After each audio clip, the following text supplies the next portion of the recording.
Hey guys, tonight we drift back to a quieter world, where the sky meets the desert in warm silence, and sandals are, frankly, terrible for running.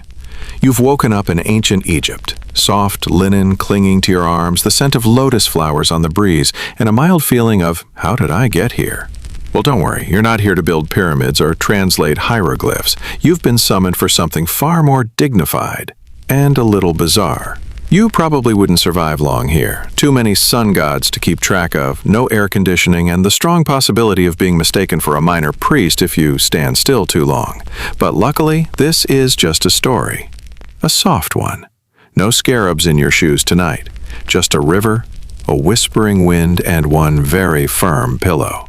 So, before you get comfortable, take a moment to like the video and subscribe, but only if you genuinely enjoy what I do here. Also, comment your location and what time it is right now where you are. I'd love to know who's unwinding with me tonight.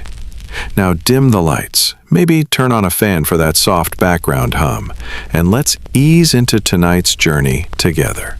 You're lying on your back at the edge of the Nile. The ground beneath you is soft sand, just warm enough to feel like a memory. Above you, the sky is shifting, dark blue, slowly bleeding into dusty rose.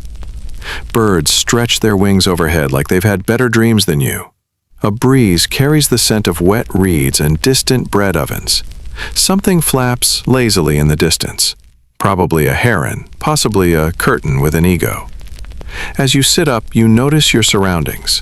A flat mat woven from palm fibers, a clay cup half full of water that smells faintly of mint, and a wide-brimmed basket beside you holding a scroll sealed with wax. You don't remember arriving here, but no one seems particularly surprised to see you. From the riverbank, a man approaches.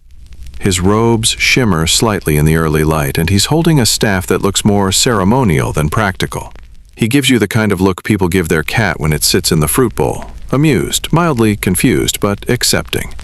You, he says, with the sleepy authority of someone who hasn't had his barley tea yet, have been summoned. You raise an eyebrow. He hands you the scroll, then gestures toward the palm-lined path that winds up toward a glinting limestone palace in the distance. The Pharaoh's pillow, he adds with a meaningful pause, requires your attention. And that's all the explanation you're getting. You get to your feet, brushing sand from your robe, and begin your walk.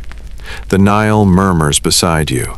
The breeze smells like something ancient and slightly floral, and far, far ahead, somewhere past the date palms and yawning cats, a stone pillow is waiting, possibly judging. The sun peeks over the edge of the horizon, like it's shy this morning, casting golden light across the water and turning the palace stones ahead into sleepy mirrors. You squint. Somewhere in there is your new assignment, a headrest made of stone, beloved by one very particular pharaoh. You'd think a royal person would have options, feathers, down-stuffed cushions, maybe something with a little bounce. But no, this pharaoh insists on a carved slab of polished rock to cradle his royal skull. And today, for reasons no one fully explains, you've been asked to examine it. Maybe it squeaks. Maybe it's angry. Maybe it has been whispering insults at night. Anything is possible. You walk slowly, your sandals slapping gently against the warm earth, past tall reeds and low mud-brick homes with smoke curling gently from chimneys. A sleepy child waves at you while holding a cat that looks like it owns multiple properties. The cat blinks at you like it knows your secrets. At the foot of the palace stairs, a guard with gold bands around his arms blocks your path, looking you up and down like a fruit he's not sure is ripe. "You're the pillow person?" he asks. You nod. He steps aside, expression unreadable, and mutters something about headrest protocol. Apparently that's a thing. Inside, the air shifts. It's cooler, filtered through stone and shaded awnings. Someone walks past balancing a tray of figs, pomegranates, and something that looks suspiciously like roasted locusts. You keep walking. A woman dressed in gauzy linen approaches. Her voice is low, melodic, slightly amused. "The pharaoh did not sleep well last night," she says. He suspects the pillow was misaligned. You nod, trying not to look like someone who only recently learned that stone pillows were real. Which they are. Technically called headrests, often U-shaped and believed to keep one's soul aligned during sleep.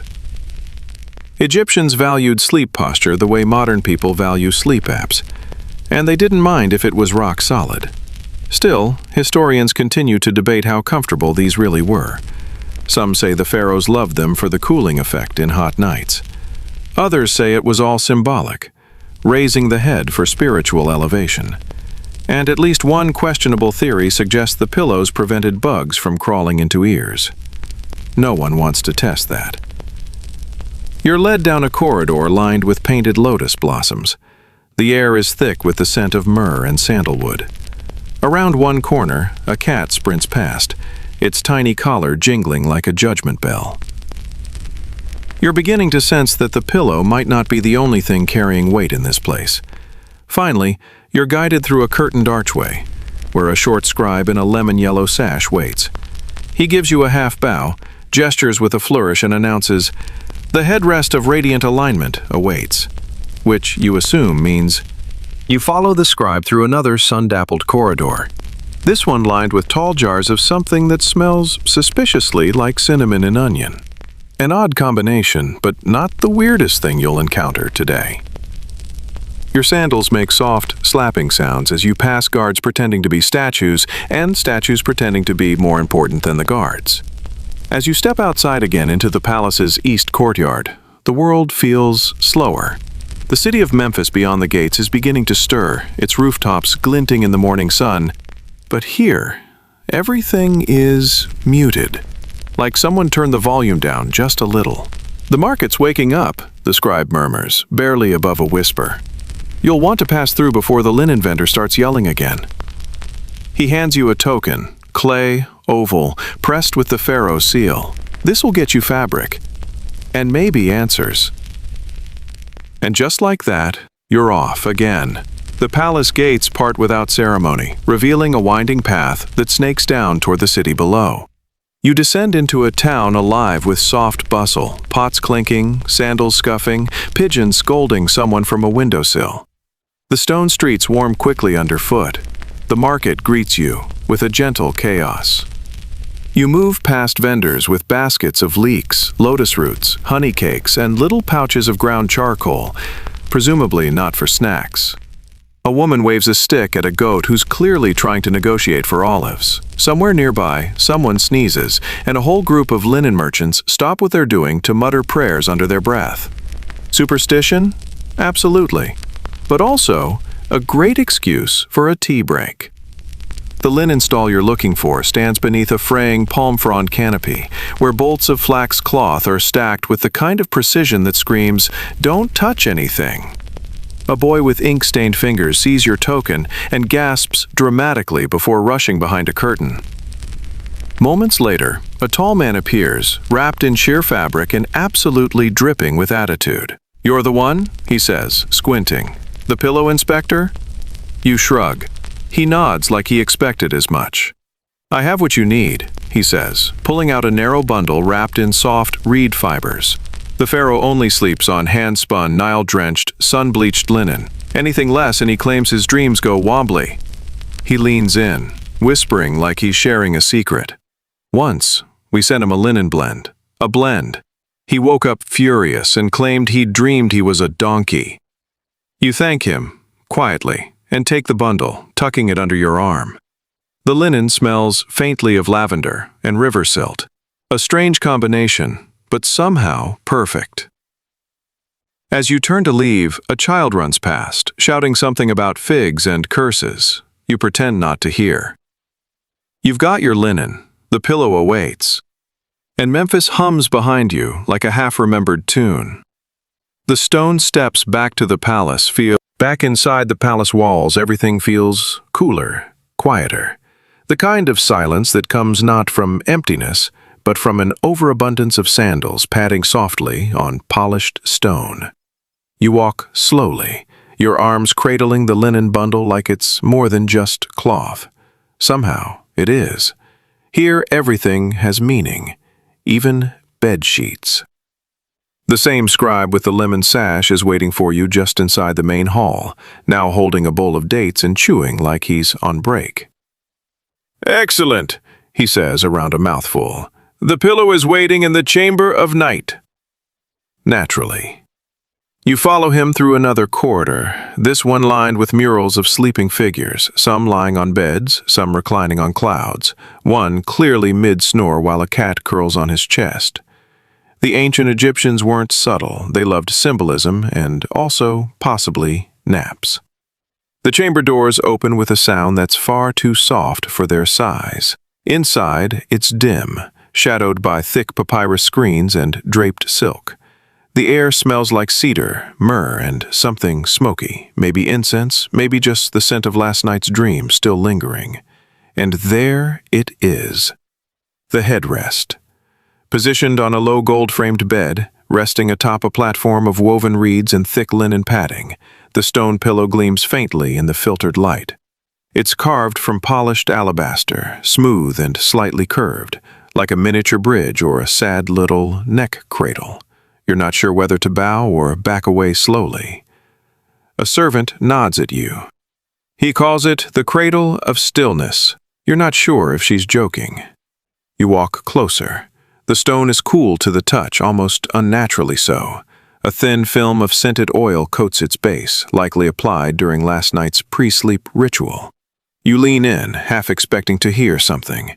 It doesn't speak. Yet. It just sits there, smug and perfect, like a cat made of quartz. "Would you like a feather?" someone asks. You turn.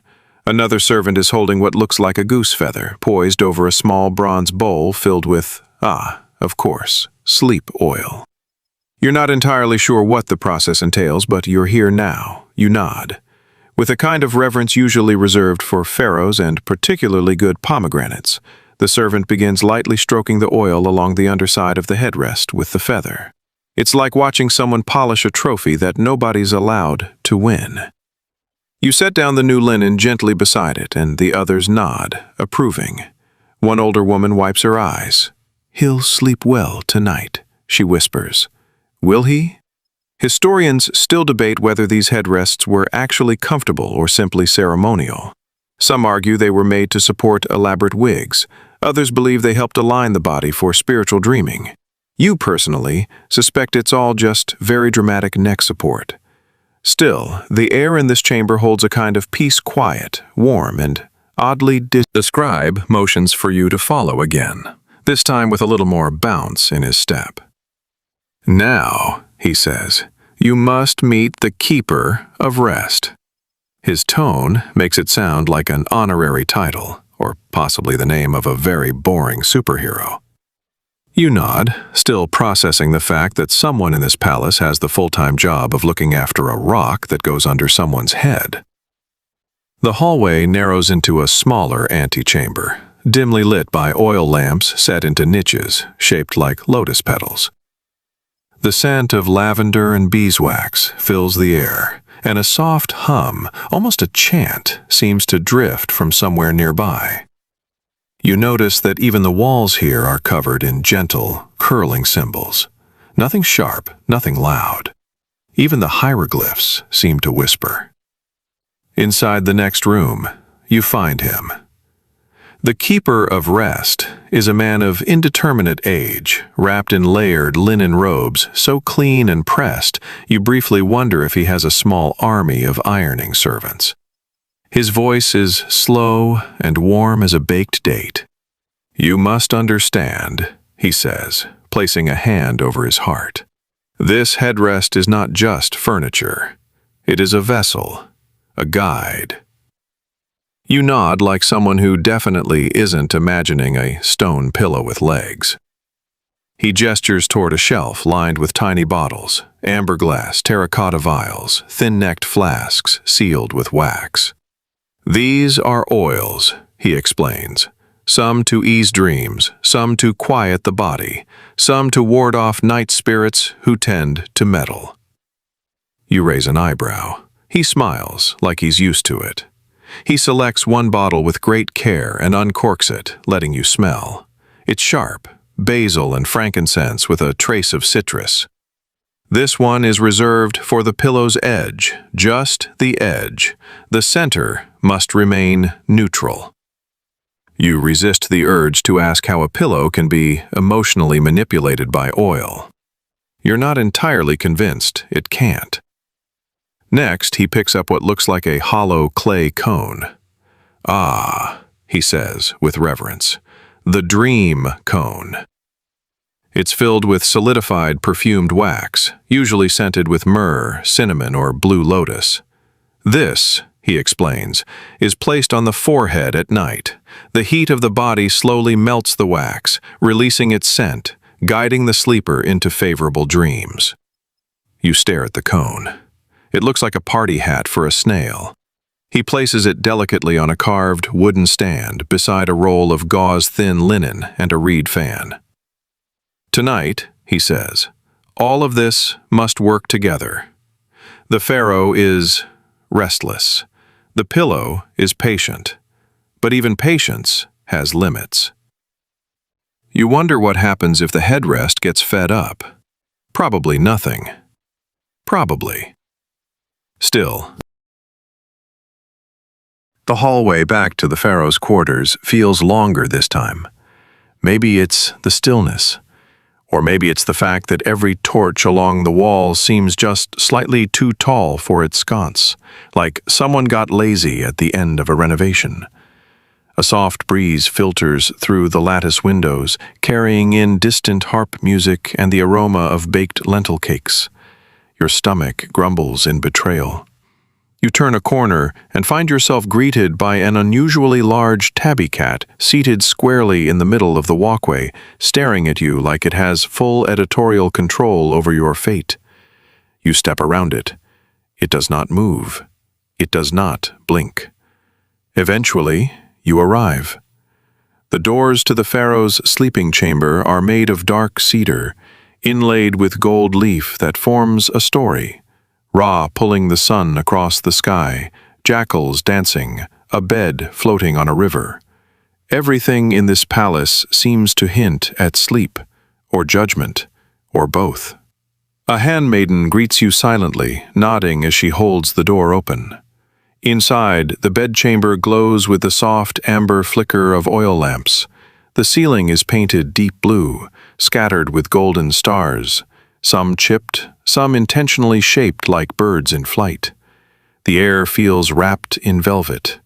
And then there's the bed. It is not just a bed. It is a stage. A wide, low platform framed in ebony wood with carved lions at each corner and an embroidered canopy overhead, embroidered with scenes of calm fields and sleeping cows. Yes, cows. The bed is piled with folded linens, gauze-thin and slightly scented, but the center remains clear, reserved for the stone pillow, which now rests upon a fresh sheet of sun-dried linen. Beside the bed, a throne, for the cat, of course. A servant leans close and whispers, "The Pharaoh sleeps facing north, unless it's a festival night. Then it's east. He prefers his feet angled toward Thebes, and no talking after the fourth bell." You nod as if you'll remember any of that. A small brass tray sits nearby, carrying more cones of dream wax, 2 jars of sleep oil, and a dish of something that looks suspiciously like mashed figs, presumably not for snacking. Historians agree the ancient Egyptians took sleep very seriously, particularly the elite. Dreams were considered messages, omens, or even journeys to other realms. The Pharaoh's slumber wasn't just about rest, it was a royal duty. But even now, scholars still debate why the stone pillow endured. Some say it kept the mind aligned with Mat, the principle of cosmic balance. Others think it just kept the wig from slipping. You walk around the bed slowly, observing the folds, the shadows, the thick golden cord hanging from the canopy. Everything feels expectant, and you can't shake the feeling that the headrest, somehow. You're invited, wordlessly, with a tilt of the head and the kind of graceful arm wave that makes you feel clumsy just watching, to step closer to the bed. The cat on the throne gives you a blink, that feels like a royal decree. You oblige.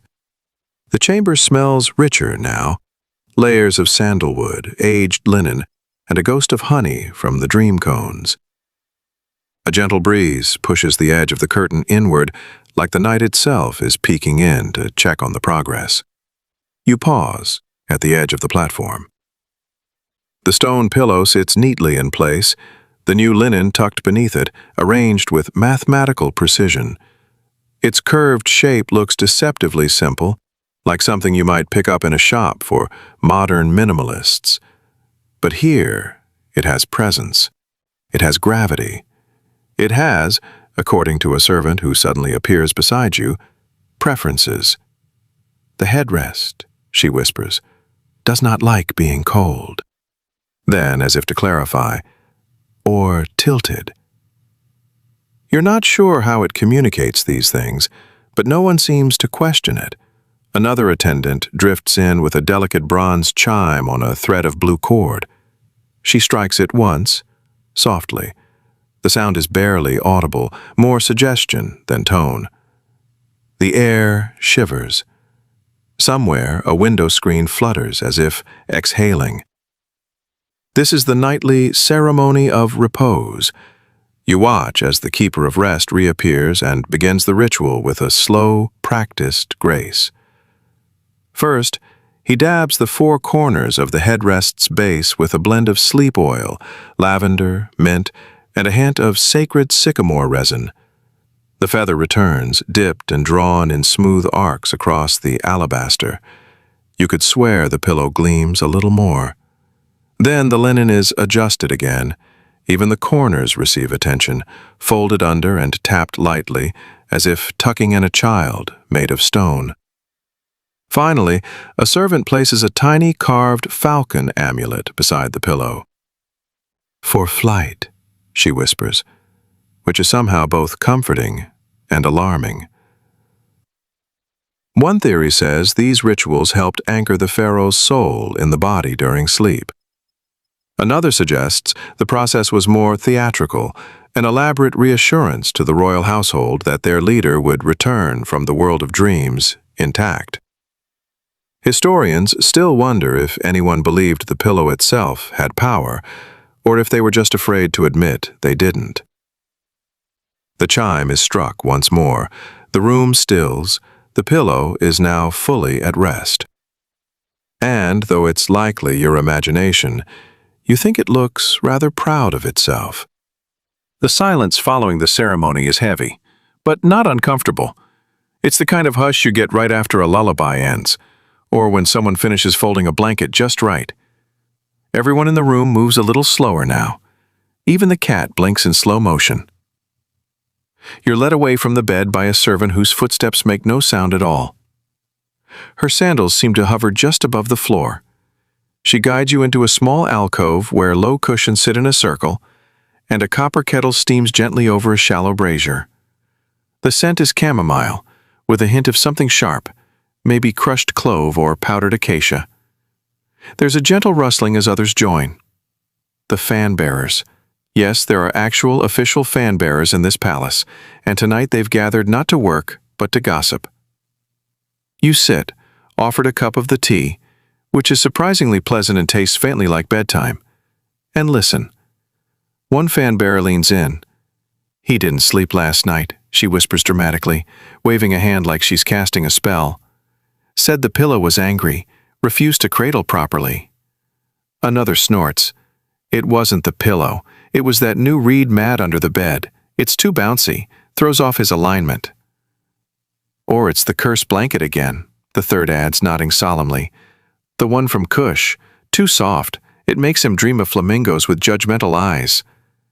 They all nod like this is perfectly reasonable. You sip your tea. One leans closer. "You know, he once tried a second pillow." There's a collective gasp. You're not sure if they're being serious or theatrical, likely both. "He said it made him dream in two directions," another says, then waves her fingers in front of her eyes like she's warding off a spell. "He woke up thinking he'd invented time." There's laughter. Soft, gentle, sleepy laughter, like a breeze rustling linen. Somewhere deeper in the palace, a harp string plucks once, lazily. The fan-bearers fall into a quiet rhythm, fanning themselves now, recounting more harmless tales of sleepwalking scribes, a cat who once refused to leave the royal bed for 3 days, and a servant who claimed to see the headrest levitate one particularly humid night. No one questions the stories. Here, dreams are serious business, and just plausible enough to believe. Historians continue to wonder how much of ancient sleep culture was symbolic and how much was just habit layered in meaning.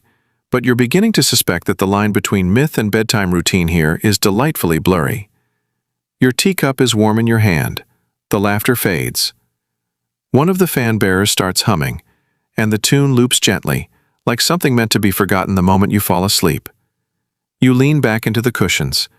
The air feels softer, and the pillow, somewhere behind those curtains, continues its silent reign. A faint chime echoes again from deeper in the palace, likely signaling that night has fully taken hold. The fan-bearers gather their silks and drift off like petals on a breeze, leaving you alone in the quiet alcove, warmed by the fading heat of the brazier and the lingering scent of tea.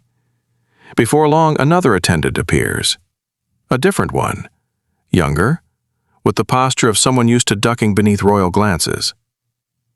"The court healer is preparing tonight's herbs," he says. "You may assist." You rise, your limbs now heavier, your steps softer.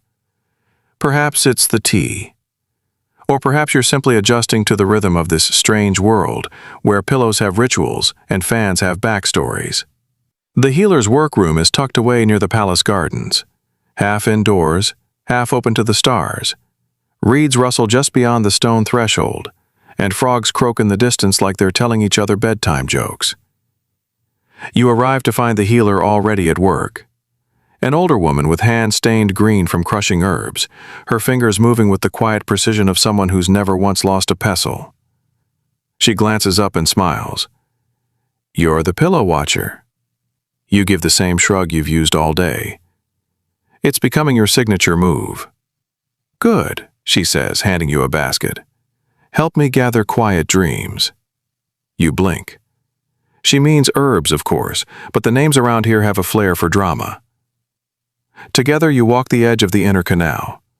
The night air is thick with the perfume of water lilies and night-blooming jasmine.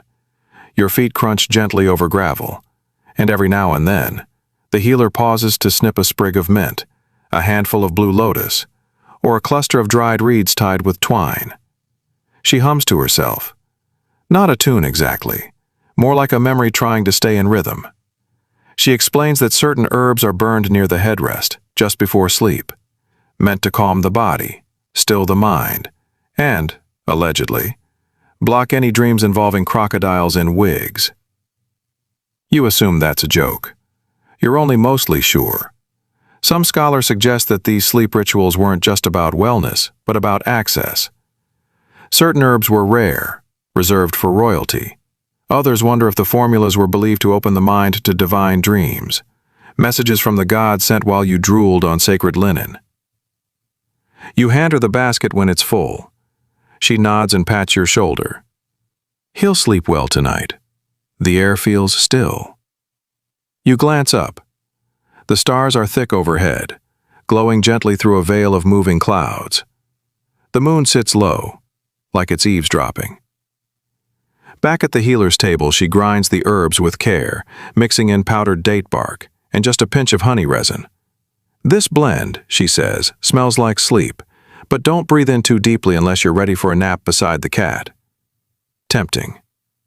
You thank her and carry the small pouch of mixed herbs back toward the chamber, the scent curling through your... The path back through the palace is quieter now. The laughter and footsteps that once echoed through the halls have faded into the soft hush of deep night. You notice details you hadn't before. Tiny lotus motifs carved into the base of each column. Faint sandal scuff marks along the edges of the floor where attendants pause, pivot, vanish. You pass a sleeping servant curled up beneath a fan, her cheek resting on a folded shawl. A jug of water sits beside her, still sweating in the heat. You step lightly. As you near the chamber once more, a gentle harp chord rings out. One single, wandering note. Just enough to let you know you're expected. Inside, the room has changed. Lamps are dimmed to their lowest flicker, and soft gauze curtains hang lower now, draped like clouds trying not to wake a dreamer. Even the air has taken on a deeper texture, cooler, slower, thick with the quiet promise of sleep. The stone headrest is still in place, of course, unbothered by your absence. If anything, it seems smugger than before, gleaming faintly in the lamplight like a polished moon. A servant gestures for the herb pouch. You pass it over gently. She opens it with reverence and empties a portion into a small clay burner set near the bed. A wisp of pale smoke begins to curl upward, sweet and earthy. Not overpowering, just enough to feel like the room is exhaling. This, the keeper of rest murmurs beside you, is the smoke that keeps chaos away. He may be right. It does feel like the kind of scent that encourages calm and discourages dream crocodiles. He takes a final walk around the bed, adjusting one corner of the linen with a flick so elegant it might qualify as choreography. The headrest remains untouched. Nobody dares disturb it now. It sits in perfect stillness, surrounded by fragrance, shadows, and invisible ceremony. Somewhere above, the ceiling's gold-painted stars reflect the real ones outside, a moment of perfect symmetry. You glance toward the far side of the room, where a painted panel shows the Pharaoh dreaming. In the image, golden light streams into his head through the stone pillow. Whether anyone truly believed that, or just enjoyed painting metaphors, no one can say for certain. But the care taken in preserving this bedtime arrangement, that's very real. Scholars still debate whether the strictness of these rituals reflected deeper beliefs about power, purity, or simply insomnia dressed up in grandeur. You, on the other hand, are starting to think they just really liked routines. The keeper of rest sighs with satisfaction. The air has stilled. He nods to the attendants, who lower the final curtain around the bed. The pillow disappears from view, swaddled in sleep and ceremony. You remain, watching the smoke rise and drift. You step quietly into the outer hallway, letting the curtain fall gently behind you. The last thread of incense clings to your robe, curling like a lazy ribbon in the air. It's very possible that even the smoke is sleepy now. Outside the chamber, the palace feels like a museum after hours, echoes held in marble, footsteps swallowed by thick silence. You walk slowly, partly to avoid waking anyone, partly because it feels wrong to rush after witnessing such a sacred pillow tuck-in. A soft shuffle draws your attention. Down a side hall, past an open archway, you spot a flicker of movement. A solitary figure is seated at a low writing desk, hunched over a long sheet of papyrus, illuminated by a single flame. The royal dream scribe. Of course there's a dream scribe.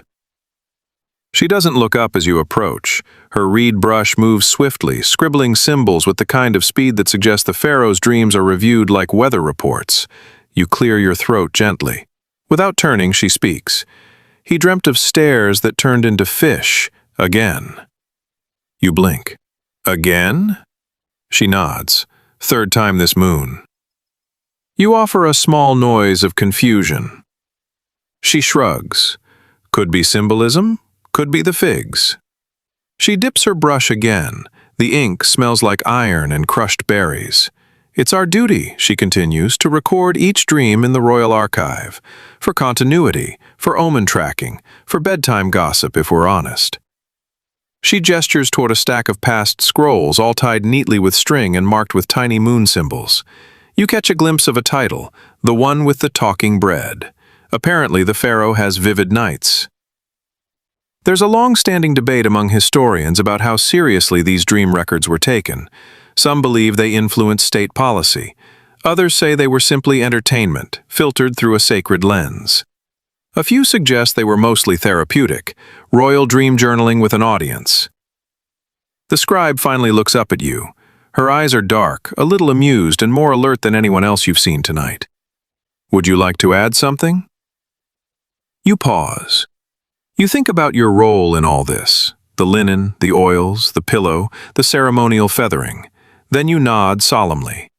He seemed peaceful. She smiles, like that's the perfect answer. She writes it down.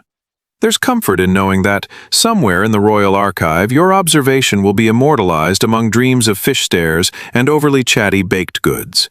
You nod your farewell and retreat once more into the hallway. The scribe is already writing again. Behind you, her lamp flickers softly, then steadies. The Pharaoh dreams, the headrest listens, and the scrolls remember.